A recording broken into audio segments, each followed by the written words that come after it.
본 방송은 법원 경매의 우수성을 널리 알리고자 제작되었습니다. 가난 탈출 프로젝트 도기안의 경매왕. 네, 안녕하세요. 도기안의 경매왕의 도기안입니다.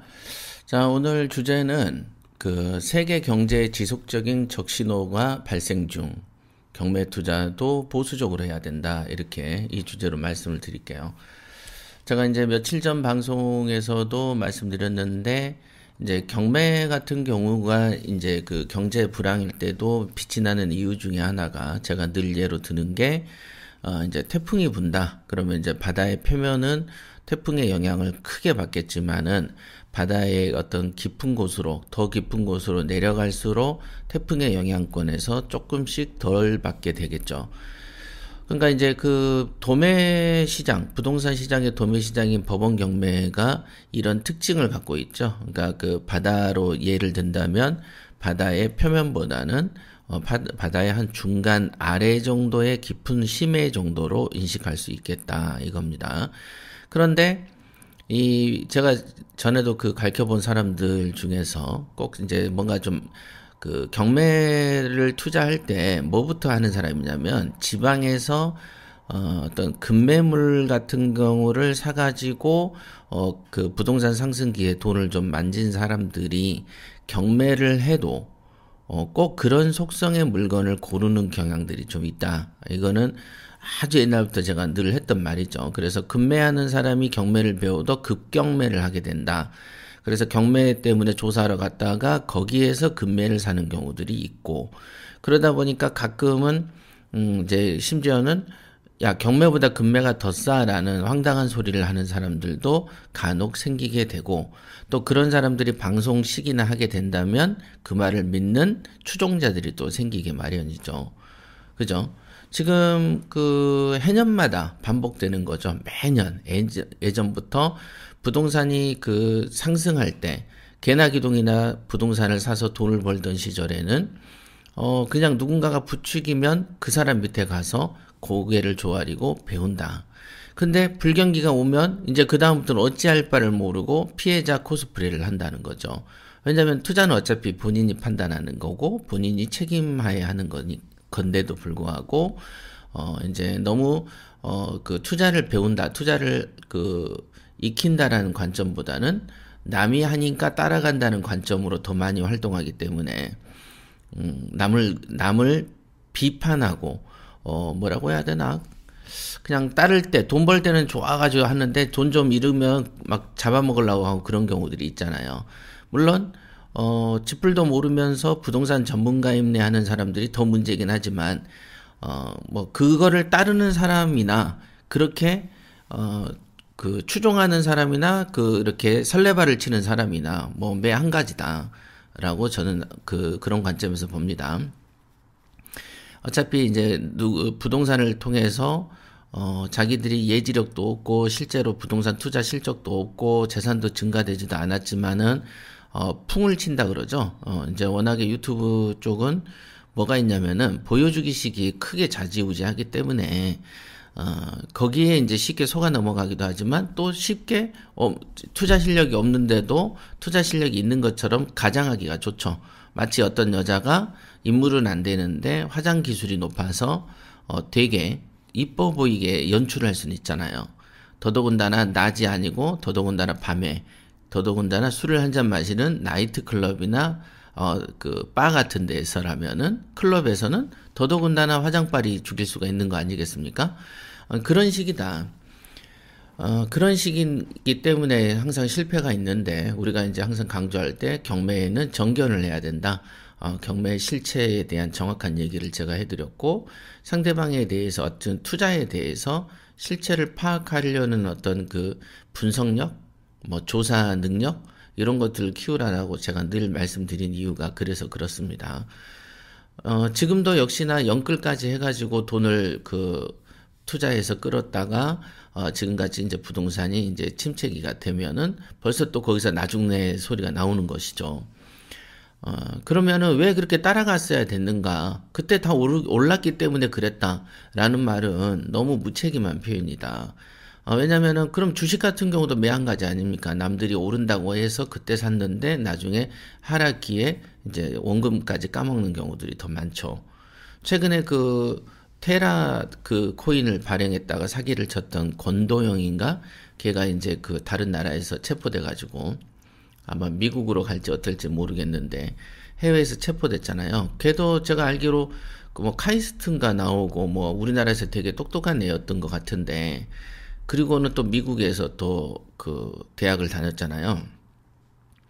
그러니까 아무리 머리가 좋고 뭘 해도 일단 마음 자체가 사기꾼적인 마음이 들어가 있으면은 뭐든 해도 무엇을 해도 좋지 않는 결과가 나는 것이죠. 지금도 보면 숨겨놓은 재산이 뭐 엄청 있다 그러는데 일단 이 정도 사고를 치고 미국의 표적이 돼버리면은 다 드러날 수밖에 없는 그런 신세 망치는 짓을 한 거죠. 어찌 보면은.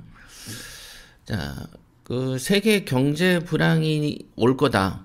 이런 거는 사실은 2년 전부터도 예측이 됐었던 거예요. 그러니까 윤석열 정부 들어오기 전부터도 이 정도면 심각하다.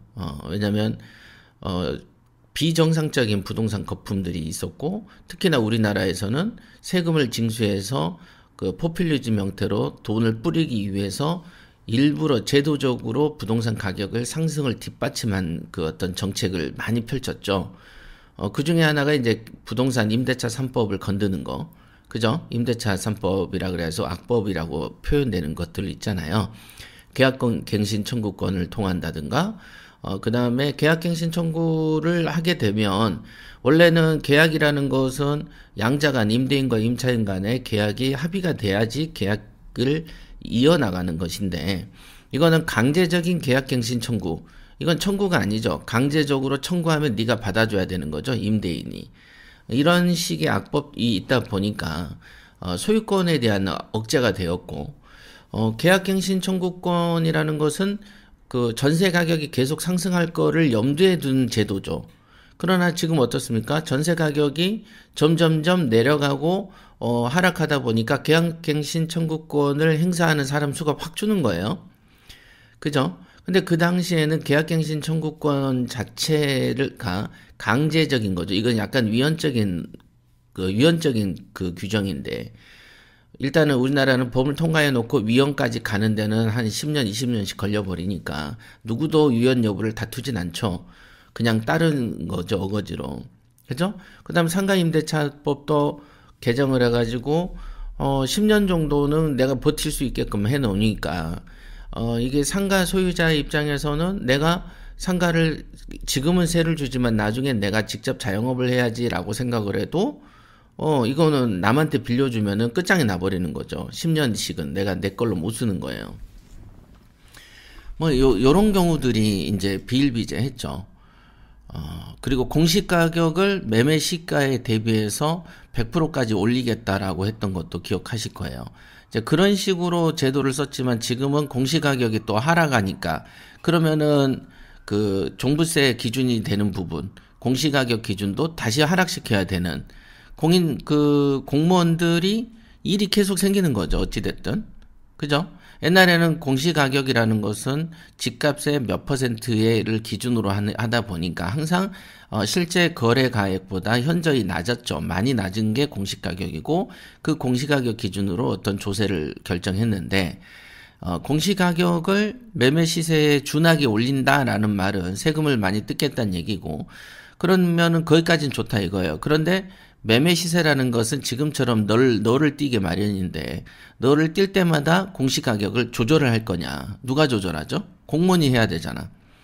근데 공무원이 그렇게 매번 이렇게 기민하게 대응할 수 있을까요?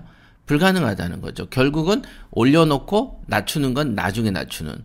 지금 여러분들이 그 은행에서 그 이자를 타먹을 때 고금리 때는 은행이 확 올렸다가 저금리 되려고 해도 늦게 내리죠. 우리가 그 기름도 그렇잖아요. 기름도 기름값 오를 때는 확 먼저 올리고 기름값이 떨어진다고 말이 있어도 계속 느리게 내리죠. 이 짓을 하겠다는 거죠. 그 국가가. 이런 것들이 되게 이제 무리가 있었는데 지금 보면은 전 세계적으로 해서 그 우리나라는 항상 미국 경제에 영향을 탑니다. 그래서 미국에서 지금 계속 은행들이 그 부도가 나고 있고 우리가 신문에 난 거 외에도 짜잘짜잘하게 지방에서도 계속 은행들이 이제 부도나고 있다고 합니다. 그러면 한국은 어떠냐? 그러면 한국은 항상 부도가 나거나 세계 경제가 어려울 때 보통 10년 주기로 어렵죠. 10년 주기. 보통 2008년에 서브프라임이니까 2018년에 한번 왔어야 되는데 그때 코로나가 왔죠. 19년부터. 그죠? 코비드19 코로나가 왔죠. 그러면서 세금을 많이 징수하다 보니까 불경기보다는 과열 증세가 나버린 거죠. 근데 사실은 코로나 시국에 되는 장사가 없었기 때문에 그때 불경기가 왔어야 정상인 거예요. 우리나라도. 근데 그때 부동산이 대폭등을 해버렸잖아요. 그죠? 코로나 시국에 폭등이 된 거예요. 오히려. 왜? 폭등을 시켜야 거기에서 종부세를 받고 그 종부세로 돈을 뿌리기 때문에 그렇습니다. 그러니까 이건 정책이 시장에 개입하다 보니까 우리나라가 이제 다른 나라보다는 폭등 기준이 어마무지합니다. 어마무지해요. 이렇게까지 오른 적이 없거든요. 그러면은 이게 비정상이니까 당연히 하락세로 접어드는 건 상식이다. 상식입니다. 반드시 상식적으로 내려갈 거고, 금리는 지금보다, 지금 수준에서 1, 2년, 적어도 1년, 늦게는 2년 이상도 유지될 수도 있는 분위기입니다. 미국에서도 금리를 낮추지는 않겠다고 하고 있고 오히려 더 높일 수도 있다고 합니다. 그러니까 이런 시국에는 당연히 부동산은 거품이 빠지게 마련이죠. 근데 이제 처음에 바로 팍 폭락하면 여러분들이 우리나라 입장에서도 경제가 이제 뭐라고 해야 하나 경착륙을 안 하고 일종의 불시착을 하는 거죠. 연착륙을 해야 되는데 경착륙을 해버리게 되니까. 그래서 정부 차원에서 개입을 일부 하면서 고금리를 저금리로 바꿔주는 것 좀 하고 있고, 보금자리론이니 뭐니 이런 걸 왜 하냐면은 경제 충격을 완화시키기 위한 궁여지책으로 하는 것이고요. 근데 지금 보면은 이금융권에서의 건설 경기의 PF 자금이 어마무지하다고 합니다. 그러니까 요거 또 터지나 봐. 그러니까 옛날에 뭐라고 하나 부산저축은행 사건에서도 보면은 저축은행 자금이 건설사에 들어갔다가 터지잖아요. 그래서 보면은 우리나라 또한 부동산 PF가 사상 최대라고 합니다. 사상 최대. 이금융권에서.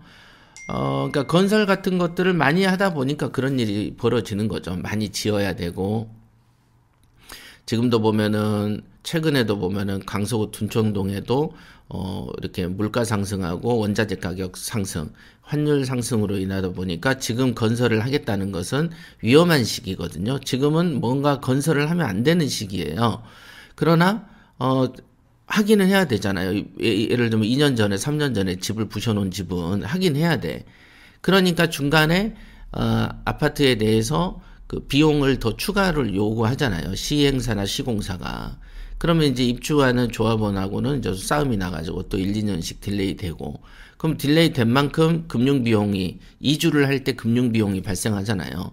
그거에 대한 이자는 또 체납되고, 이렇게 지금 굉장히 어려운 시기입니다. 그래서 이런 시기에는 어떤 집을 건설하거나 하는 것도 꺼려야 되는데, 이미 지어지거나 시공 중인 곳, 이런 데에서는 이제 PF 자금을 많이 끌어다 썼기 때문에, 연체율이 굉장히 높아진다. 이렇게 얘기를 하고 있습니다. 그래서, 좀 심각한 것 같아요. 그런데 제가 그랬잖아요. 3년 전에 봤던 기사에서, 대전 지역에 있던 어떤 건설사 사장인데, 그분은, 당분간은 우리 회사는 뭐라고 해야 되나, 신축 사업, 신축 건설을 전면 중단하겠다. 이렇게 했던 기사를 제가 본 적이 있고 그걸로 방송을 해드린 적도 있어요. 그러니까 미리 감이 빠른 사람들은 거기서 이제 돈을 줄여 나가고 직원을 감원을 해 나가고 신축 물량을 줄이는 거죠. 근데 최근에 보면은 누구냐 현대건설의 정대선 누구냐 정주영 회장의 네 번째 아들의 아들인 것 같죠. 그게 정대선 씨인데. 거기 같은 경우는 뭐라고 해야 될까요? 거기에서도 돈을 굉장히 많이 가져다가 건설 비중을 높였더만요. 건설 비중을. 그래서 이번에 이제 법정 관리에 또 들어간 것 같아요. 그러니까 이것도 이제 경제를 바라보는 감각 같은 건데 돈을 좀 버니까 그 돈 버는 쪽에 이제 더 몰빵하게 되면 그러다가 무너지는 거죠. 이게 사업이 이래서 어려운 거예요. 근데 잘하는 사람은 3년 전에 이미 그 준비를 했던 거를 제가 기사로 본 적이 있어서 참 보면 그분은 참 대단하다, 예지력이라고 생각이 듭니다. 일단 이런 PF도 사상 최대에 있다고 그러죠. 미국에서는 계속 금융권의 파산에 이르게 되죠. 그럼 우리나라는 100% 영향을 받습니다. 그리고 우리나라도 연체율이 굉장히 높아지고 있는 시국이고요. 왜냐하면 금리가 이렇게 1년 높았는데 그러면 1년은 버티지만 2년째도 버틸 수 있겠냐. 그럼 3년째도 버틸 수 있겠냐. 이런 문제가 되잖아요.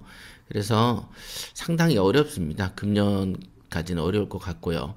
그나마 이제 종부세를 줄여주니까 부도가 좀 덜 나지, 이 종부세를 문재인 때처럼 똑같이 받았다가는 더 빠른 시국에 더 많은 아파트 물량이 쏟아질 가능성이 있죠.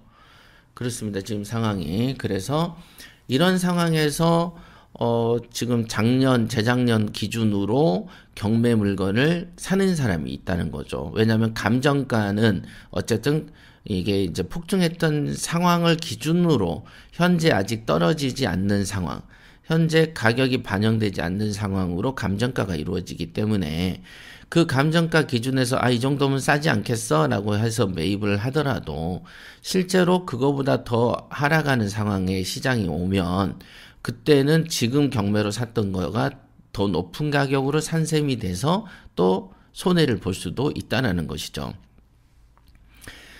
이거는 주식하고 똑같은 거죠. 3,300 할 때, 3,000으로 떨어질 때, 야, 삼성은 이제 사야 돼. 해서 그때 산 사람이 2,700 되니까, 내가 손해봤네. 그랬는데, 2,700 되니까 또, 삼성은 지금 사야 돼. 그래서 2,700이 하락이다라고 해서 샀더니 2,500 되고, 이게 이제 마지막이다라고 또 증권사에서 난리 치잖아요. 그래야지 사람들이 와서 사니까. 그래서, 직장인들 중에 그 당시에 그 댓글에 보면 나는 2,500에서 계속 사서 모으고 있다는 거예요. 근데 2,400 돼버리는 거야. 2,300 되고. 이런 상태가 벌어진다는 것이죠. 그러니까 어디가 바닥인지 모를 때는, 조금 더 보수적일 수밖에 없게 처신을 해야 되는데, 아무래도 이런 과도기 쪽에는 투자에 어떤 판단 착오가 일어나기가 제일 좋은 것이죠. 왜냐하면 약간의 이제 전성기 때의 신기루가 좀 있죠. 가격이 많이 올랐을 때 신기루가 있기 때문에 그 신기루를 중심으로 해서 투자 입찰을 한다는 거죠. 그러면은 그 밑으로 또 떨어지는 상황이 오면은 손실을 볼 수밖에 없는 그런 상황입니다. 그러니까 지금은 경제가 불황이 시작되는 시점이지 불황이 마무리돼서 반등 상승하는 시기는 아니라는 거. 그렇기 때문에 이럴 때 그럼 어떻게 하면 됩니까? 가장 보수적인 짜잘짜잘한 물건 하면 됩니다. 근데 이제 또 큰 물건을 덤비는 사람들이 있죠. 큰 물건을 덤비는 거가 위험성이 지금 아까 말한 것처럼 경제 불황이 크게 덜 반영되는 어떤 가격을 신기루처럼 보고 투자할 때 반드시 또 한 번의 주식으로 보면은 금방 예를 든 것처럼 또 한 번의 하락장, 또 한 번의 하락장을 경험하게 될 수도 있는 거죠. 여기가 마지막이구나, 여기가 바닥이구나 라고 해서 샀는데 또 바닥이 또 있는 경우, 이런 경우가 있을 수 있다. 그래서 어쨌든 이런 어떤 경기 불황이 장기화될 때는 이제 더 보수적인 물건, 더 싸구려 물건, 그 다음에 재개발, 재건축이 예상되는 지역의 물건, 요런 거는 차라리 더 싸죠. 재개발, 재건축이 예상되는 지역은 사람들이 인내심이 적기 때문에 조금 더 싸게 살 수 있고 이런 불황기의 시간을 죽이는데 사용할 수도 있습니다. 그죠? 그러니까 그러면은 저도 항상 그런 게 사서 저한테 있는 거는 개발이 돼서 조합 만드는 거가 4개, 5개 됩니다. 그러니까 그거는 장기적인 농사인데 그래도 비싸고 큰 거 사가지고 손해보는 것보단 낫죠. 큰 거를 산다. 자, 큰 거를 사면 어떻게 사야 되냐? 감정가보다 훨씬 싼 걸 사시면 돼. 그죠? 큰 거를 산다. 그러면 더 싸야 되는 거예요. 근데 작은 거를 살 때는 많이 안 싸도 사도 내 가격이 유지가 되죠. 전세 가격이 유지가 되니까. 그러나 큰 아파트들 같은 경우는 전세 가격이 오늘도 다르고 내일도 다르기 때문에 큰 아파트를 사면서 이 정도면 충분히 차익이겠지라고 했더니 더 전세 가격이 더 처지면서 더 내려갈 수도 있는 그런 경제 상황이라는 거죠, 지금이. 그리고 뭐 아까 기사도 보면 중국에서도 난리라고 하거든요. 중국도 난리랍니다. 그래서 여러모로 이제 경제가 좀 이러니까 조심하셔야 된다. 여러모로. 그래서 그냥 약간의 옛날 생각하면서 지금 가격이 조금 떨어지니까 지금 사면 어떨까? 뭐 이런 생각을 하시면 안 돼요. 그리고 앞서 말했듯이 금매 수준으로 자꾸 금매로 돈을 번 사람이 이제 지금처럼 하락장에서는 금매로 돈을 못 벌잖아요. 그때 이제 경매를 기웃거리는 사람들이 있는데 이런 사람들은 반드시 실패합니다. 왜냐하면 경매는 제가 늘 말씀드리지만 일반 부동산 사장님들도 겉으로 배워가지고 큰 성적을 내기가 어려운 특수 분야입니다. 경매는. 그래서 이 특수 분야에는 경매 시장이라는 부분에는 특별한 생각과 특별한 마인드, 특별한 투자 방법이 적용되는 것이지 소매 시장에서 하던 거를 경매 시장에 그대로 갖고 들어와 가지고 되겠다라고 생각하면 오산이다라는 것이죠. 옛날에 그 야구 선수 누구지? 너무 오래전 야구 선수라서 그 사람도 한국에서 잘 쳤는데 일본 가니까 못 치잖아요. 그래서 일본 가서 그 일본인들이 변화구를 많이 잘 던지니까 변화구를 잘 치기 위한 타격폼을 또 바꿔야 됩니다. 그렇게 잘하는 사람도 한국에서 잘해도 일본 가면은 야구 수준이 안 된단 말이에요. 그러니까 어떻게 거기에 독특한 또 하나의 폼을 또 바꾸죠. 그럼 또 동양에서 잘하는 사람도 미국의 메이저리그 가면 안 돼요. 그럼 거기에 필요한 예를 들면 헬스도 다시 해줘야 되고 체중도 늘려야 되고 한국에서는 다 얍실얍실한 애들하고 상대하지만 미국 가면 전부 다 애들이 근육질이잖아요. 그죠? 그러니까 맞으면 홈런인 거야. 그래서 뭐든지 바꿔줘야 되는 거죠. 그죠? 그런 것처럼 이 경매라는 시장에 들어오면은 기존에 하는 것을 싹 목욕탕 가서 옷을 벗듯이 벗고 들어와야 되는데 이게 온몸에 때를 묻힌 옷을 그 위에다가 덧칠을 하니까 실패하는 것이죠. 특히 이런 불경기도 맞아보고 호황기도 맞아보면서 투자의 어떤 자기 철학이 생겨야 되는데 그런 철학이 생기기 전에 그냥 뭐라고 해야 되나 얄팍하게 배워놓으면은 큰 빛을 못 봅니다. 경매는 제가 말씀드리지만 경매는 자기 인성이 작동하는 영역이다. 요거 잊지 마시기 바랍니다.